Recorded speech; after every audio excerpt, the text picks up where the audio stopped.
After taking a COVID test, you get the results. You've tested positive. You're infected with a large amount of the virus and contagious. Your recent contacts need to quarantine, and you might need to be admitted to hospital. Right? Wrong. Well, maybe. Let me tell you why. I'll start with a story of three men who wanted to fly from Singapore to Bangkok. These men had already been sick with COVID and recovered. Their return to Thailand was contingent on testing negative for the virus in Singapore. So in Singapore, they were tested and their negative results were certified by the Thai embassy. However, when they landed in Bangkok and entered quarantine and were tested again, the results were positive. This brought all kinds of speculation in the media that these men had been reinfected. Come along with me as we break down this case and understand how it underscores the need for us to change how we talk about COVID testing. I'll show you how COVID testing really works and what needs to change. Globally, we have completed more than 400 million COVID-19 tests and counting. Laboratory testing has played an important role in diagnosing the disease as well as identifying individuals who are asymptomatic yet have the potential to transmit the virus.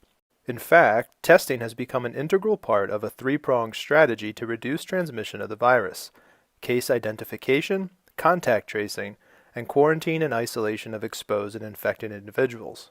Yet, despite the broad application of this strategy, the global number of cases continues to accelerate.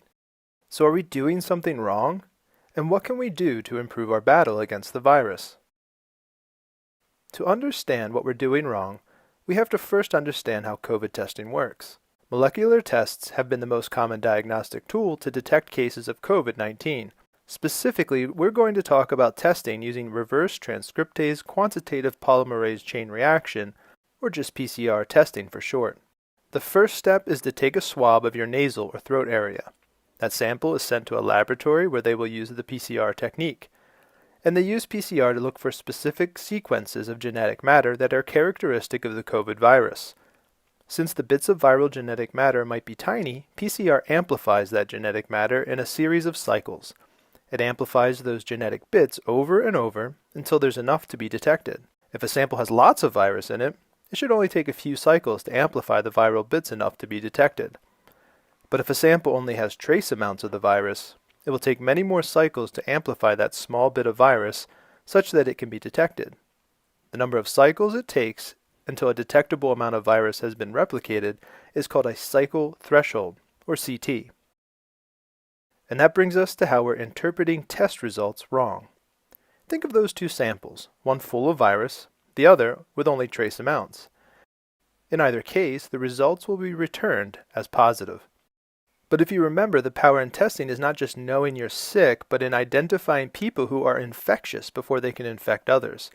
Generally, the approach has been that if someone tests positive, then we interpret that they are actively infected and are infectious.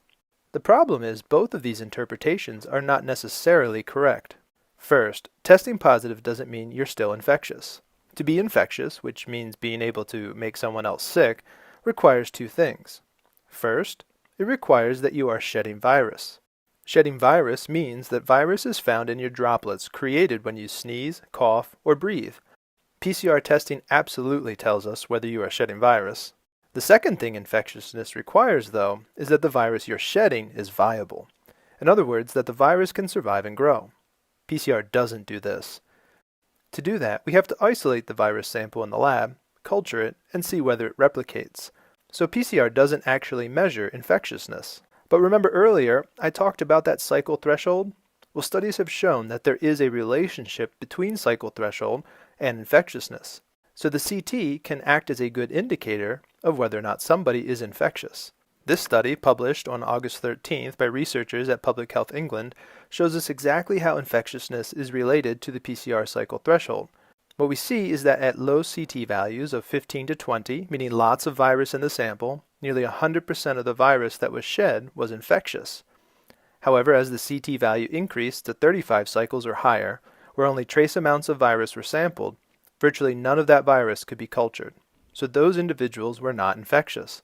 The problem, though, is that results are generally reported back to the physician as positive or negative. It gives a simple yes-no answer to the question of whether a patient is infected. The results generally don't report the cycle threshold and therefore don't provide a measure of the viral load in the sample. Many laboratory protocols will allow up to 40 cycles or more before they cut it off and declare the test negative. The problem is that someone with a CT value of 20 and a person with a CT value of 35 are completely different in terms of infectivity. There is another way we are interpreting test results incorrectly. Testing positive doesn't mean you're even sick at all.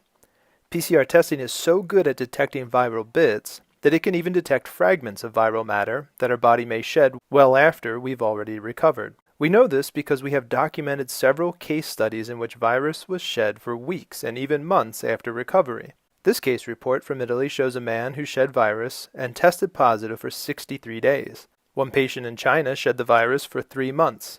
In a larger study that looked at 605 individuals that tested positive in Italy, they found that positivity in swabs lasted from 14 to 63 days with a median of 30 days. Scientists believe there are 2 explanations for this long shedding time. First, the virus seems to coexist in some patients well. In other words, it has found a way to evade the immune system for prolonged periods in some individuals. They are known as long haulers. While sick, they are not likely infectious beyond the first 7 to 10 days. The other reason is that after the immune system has successfully neutralized the virus, we still shed unviable virus fragments, and these can be detected by PCR.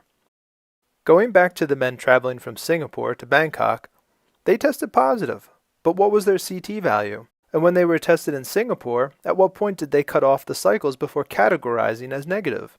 Without this information, it's hard to know whether it's really a reinfection, as described in the media, a reactivation of the same virus, or just an artifact of the PCR test. Now, reinfection is a real thing. It's been discovered in Hong Kong, along with the Netherlands, and recently in the US and India. But in many cases, a seemingly re-emergent case of COVID is actually just long-term shedding of viral fragments picked up by PCR tests. And that brings us to the bigger point. Using PCR inefficiently is hurting our fight against the coronavirus. Our decision to discharge someone from the hospital or release them from isolation relies heavily on negative PCR test results. Usually, you need to test negative in 2 consecutive tests. However, as we pointed out, a positive PCR result may not necessarily mean the person is still infectious or that he or she still has any meaningful disease, a point argued by 2 Harvard doctors in an editorial letter to Clinical Infectious Disease all the way back in May.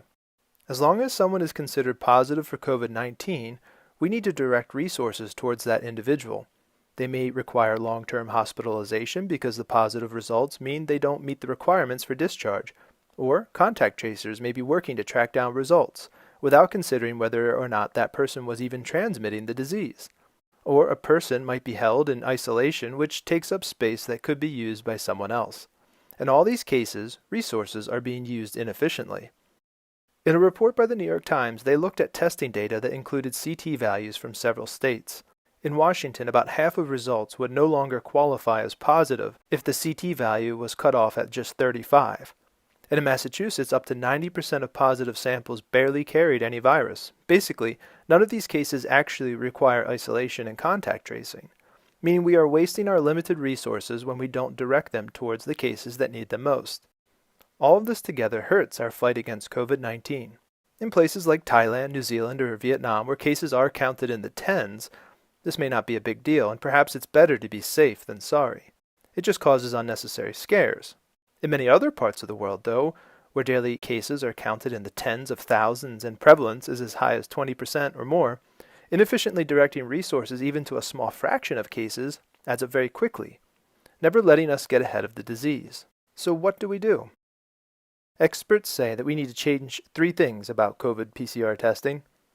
The first thing is that CT values should be returned with test results more often, rather than simply a positive or negative. At a minimum, they should be made available upon request. CT values tell us a lot about the probability of diagnosis and the likelihood of infectivity. The second thing experts are saying needs to change is how we run the tests themselves. Rather than using extremely high CT cutoff points, experts recommend using a lower CT value to register someone as testing positive for the virus. Various cutoff points have been proposed, generally around 30 to 35 cycles.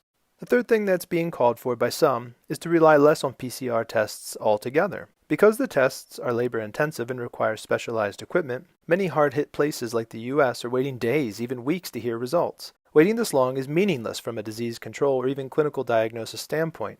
The alternative would be what's called point-of-care tests, which can be collected, analyzed, and reported within hours, and everything is completed on site, for example at your local doctor's office. While not as accurate as PCR, the quick results would more than make up for what you're losing in accuracy. As the director of clinical microbiology at UCLA Health System said, even if you miss somebody on day one, if you test them repeatedly, the argument is, you'll catch them next time around.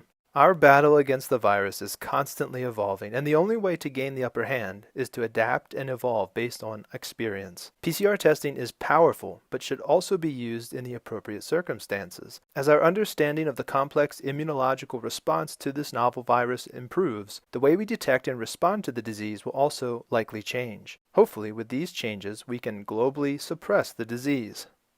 Thanks for watching. Please let me know what you think in the comments. Subscribe for future videos, and as always, thanks for watching.